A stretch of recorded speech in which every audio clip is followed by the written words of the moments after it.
শালার কামের যে চাপ, বালের কারিগর মানে খালি ছুটি মারে, একদিন পরে পরে ছুটি। কাস্টমারের কাছে তো মুখ দেয় হারি না আমি, ওরা কি বাল বসে।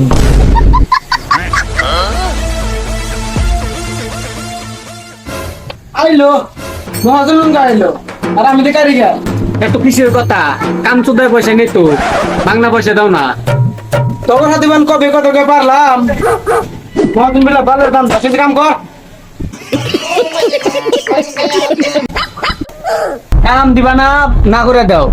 কাপড় ঢেলে না এটা উঠ মারি গেছে মু একবারে। মহাজন কি কর আমার একটা কথা আসলো। বড় কবি কথা বলার সময় নাই। মহাজন কিমার দিনছি। মহাজন আমি কালকে আসাম না, আমার দাদা। এর আগে তোর দাদির কথা কইয়া 3 দিন ছুটি নিলি, তোর দাদি বলে মরছে। কেন আবার তোর দাদার কি হয়েছে রে? আমার দাদার বিয়ে। कैसे कैसे लोग रहते हैं यार यहाँ पे।